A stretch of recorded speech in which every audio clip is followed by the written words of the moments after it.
All right, let's see what we have. Kneecapper.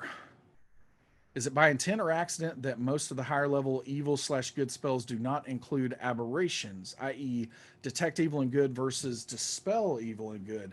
I am afraid that I cannot answer that question definitively, because that's going to be a question for Jeremy Crawford or someone on the Wizards of the Coast team. But I would say, knowing what I know about the game, I think that you are on to something, and you could pull that thread and find a good bit of truth behind it. So yeah, I think that that is very likely by design, although I cannot confirm that since we don't make the rules for the game. Santazar 1626, the encounter builder currently shows all campaigns I'm a member of. Can we get a filter to only show the ones where I am the DM? I think that is excellent suggestion. I'm almost positive the team's already tossed that onto the list, but if not, we will certainly get that on the list. No ETA on that, but it is definitely something that we should have in place as we continue to work on the encounter builder. And thank you for the feedback and suggestion. Elven Bane, Divine Soul Sorcerer, Divine Magic. The subclass supports replacing the affinity spell at higher levels, but the number of sorcerer spells known does not increase if an affinity is not chosen. Are there plans for the sheet to support replacing the affinity spell? So yeah, this is an example of what I was talking about earlier, where this is one of those snowflake rules that there are on this one. There are a couple of places where this kind of activity happens. Another one is with illusionists, I believe, with minor illusion, if I'm remembering that correctly. And then maybe there's something going on with necromancy too. I don't play a ton of spellcasters, so I might be off with that. But this is an example of where, yes, we are trying to go back through and cover some of these very special, unique circumstances like this. The rest of this year and early into next. And I believe that this one would be. I think I have seen this pretty high up on that list of things that we would address at some point. So no ETA on that yet, but it is something that we want to do something about. There are workarounds that definitely can get your character technically correct from the spells chosen. You can choose a spell, use another selection of spell to trade things out or whatever else. But obviously, in this circumstance, you would still have to have one of the spells that are on that initial list that you would choose. So that's not optimal, and that is something that we want to address as soon as we're able to. Third good. Any updates on the expansion of homebrew tools, full classes, more feat, and magic item flexibility? No updates at this point in time, but it is something that we want to do. Knoxville Buckeye, status of Adventures League integration is status of containers in the character sheet, parentheses, bag of holding. So the status is we're not working on either of those things yet, but both of those would be on that short-term roadmap after we get done with the things that we're currently working on now. So we hope to have more news on that before too much longer. MC Evans 66. Why are some proficiencies from feats not listed when taken, like improvised weapons from Tavern Brawler? That's a good question. So I can't answer that specifically across any of the circumstances where this might happen. Sometimes it might be oversight. So I think improvised weapons is a situation where we likely do not have an actual listing for that proficiency, and we could make that as a list, one of the list of values as an actual proficiency, and then we could apply that to that feat. So that's something that the team can take a look at. Gelatinous Cub. Which old edition would you like to play again? Lots of very heartfelt memories of third edition, not even necessarily 3.5, but yeah, third edition. Lots of.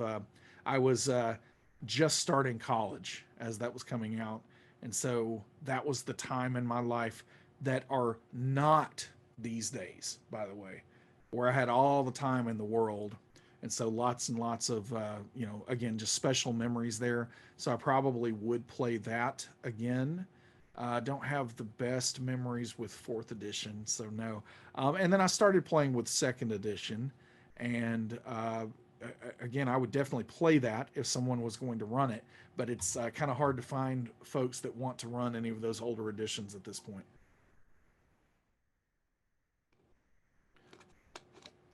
Got it. All right. Let's see. All right, we're gonna do. We got to do a giveaway. We forgot. I got caught up in the homebrew activity, the homebrew spotlight. So I won't go back to the screen, but it's going to be exclamation point slime dragon, exclamation point slime dragon. So pay attention to chat. I'm sure that's already being pasted everywhere. Exclamation point slime dragon. And we're going to give away 2 legendary bundles here. So exclamation point slime dragon. And good luck to everyone out there. And maybe you will walk away from your couch or desk or car or wherever you're watching with a legendary bundle today. So giving away 2 legendary bundles for exclamation point slime dragon.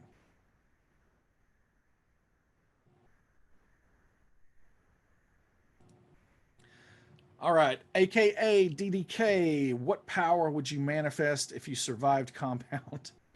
B, not necessarily the power you want, but rather that you would get based on your genes slash personality. That's an interesting question for sure. The one I would want, I'm going to start with the one I would want. I am a fiend for telekinesis. Like, I love telekinesis. So, like, you're going to see, I have X-Man from Age of Apocalypse back here. And I think that's where, excuse me, that's where I really, really started just really loving telekinesis back in the comic book days there. So, big fan of, psionics and of telepathy and telekinesis. Probably wouldn't get that though based on genes or personality. To be honest, I think that my superpower that would manifest if it was based on that would likely be, something based on relentlessness. So probably like, you know, I have unlimited stamina. Now obviously I don't have that now, or I would employ that, but that's probably what would happen, at least based on my personality. And so, yeah, I wouldn't mind that either, because that would be a lot easier to exercise and everything else if that ended up happening. All right, Spirit of Night. When making a character on the Home tab, we can choose different options such as content, etc. Will there be a time where those preferences can be saved so we don't need to enter them every time? I think that's very reasonable and something we can look into. Yes. Darbalarb. How far out are the temp modifiers for abilities? Example, Rage. I can't really tell you how far out, but they're not on the short-term roadmap. That temporary effect system is something that we are marching towards, though, and we're getting closer and closer with each day. Synchronized. Is your name like Cynthia? Maybe my wife's name's Cynthia, and so synchronized. I like that. There is currently no way to create a custom override for the second damage die on a weapon for the versatile property. Is the dev team aware of this, and are there plans to implement this? The dev team is aware of this, and right now, I believe, I may be misspeaking here, I think versatile is going to just simply increase the die type. And if it doesn't do that, then that is likely the change that we would do. Instead of, allowing custom between the two, it probably would just simply go up a die type from whatever the base thing is. But yeah, definitely aware of it, and we have talked about some options for that, but no ETA yet. Let's see. Mirari 15, can options for appearance be a little more highlighted? Example, more than just a text line, but something with formatting and suggestions. So I'm having to read between the lines a little bit here, but so for appearance. Okay, so I imagine you're talking about the description section on the character sheet, and probably where it's talking about like skin color, eye color, hair color, those kind of things. I think that we could add some of that over time. I think our starting point was treating this a little bit more like what you would have on a paper character sheet. So typically those have those that line there, but yeah, we do not have those restrictions to a single line, and that is something that we could introduce over time, and I think that it's worthwhile for us to do that. Aelowin, thank you for an amazing tool. Oh, thank you. I use DDB for my online games as well as when I was DMing locally pre-pandemic. What is the number one most frequent missing functionality you've come across in your own games? Um, I gotta think before I answer this because, to be honest, a lot of the things that I come across that are missing, I make quite a stir about, and then they get onto the roadmap. So I'm trying to make sure that I don't. So yeah, I use DDB very heavily, and so that character sheet revamp that we went through, that originated from me finally finding someone who would dungeon master, and me using the old character sheet as a player, and coming across many pain points, and trying to resolve those pain points. So that definitely is kind of how things end up happening after we dog food our product here. But let's see, missing functionality that I've come across. I think the thing that I would probably most like to see is, I don't run into this frequently, but I do occasionally, is some search improvements. Searching is an incredibly useful thing, within D&D Beyond. And I think that being able to rank and prioritize results in a better way is something that personally has probably been the biggest pain point that I continue to see, and it is something that we have it on tap to address that. So that's probably what I would say is the biggest pain point for me that still exists.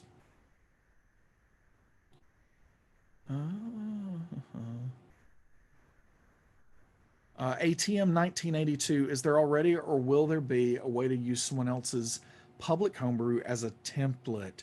Not at this point in time, but if we continue to see requests for that and we establish that there is demand for that, it's something that we could potentially spend some time on in the future. About 5 minutes. Let's see. Vaxum. Will the recently announced portrait frames for IDR OTF, ooh, mouthful. Yeah, Icewind Dale, Rime of the Frost Maiden, big title, be available immediately or when the adventure is released? So some of them, if you pre-order, some of them are available now, and that would be any artwork that we were able to use ahead of release, per Wizards of the Coast. You would get those now, but then anything that is secret is going to be bundled with the release of the book, and those will unlock when the book itself unlocks.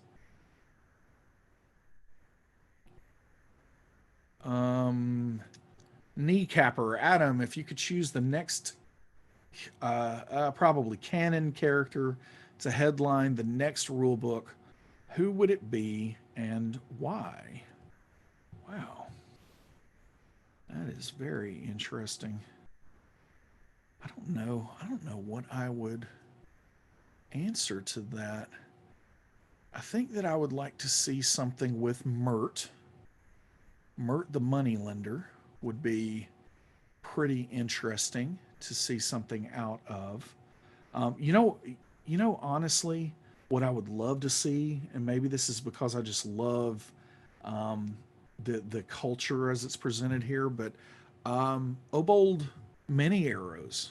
Like, I think something from a point of view like his would be really interesting. Maybe a book that is focused on kingdom or realm building, or martial combats, or some kind of mass army combat or whatever. But yeah, I think that's what I'm going to go with here. Big fan of Obold.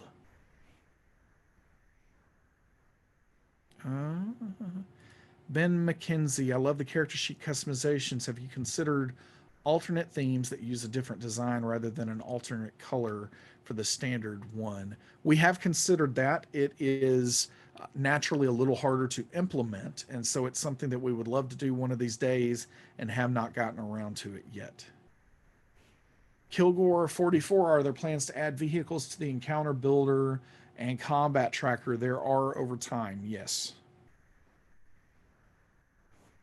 Santazar 1626, could we get a way to add webhooks from a Discord channel to a character to show dice rolls in Discord, similar to how the extension digital dice work for Discord works? Something that we have looked at, and something that I wouldn't just rule out. No news or decisions on that yet, but I think it's feasible that we would look at doing that at some point. Sorry, trying to find a question that is as relevant as possible here. Rakio 407, any thought on adding more virtual table resources?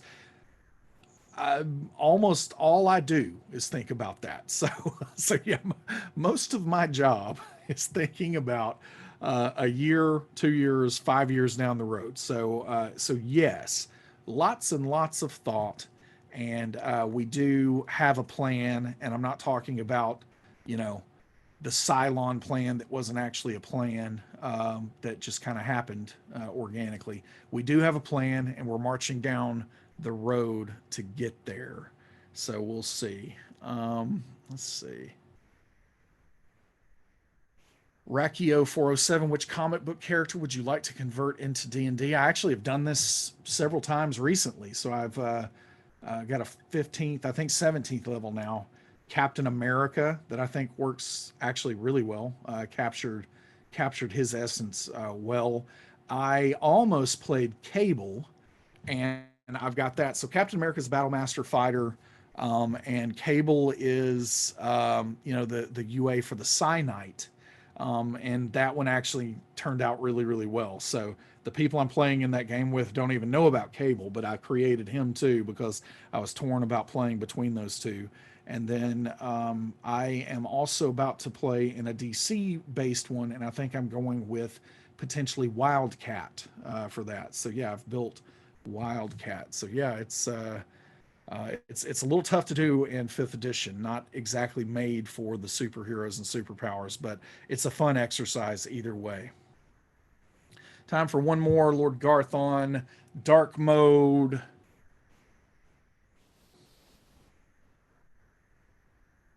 All right, we're out of time. Thanks, everybody. I hope you have a great week. We will see you next time. Later, Gators.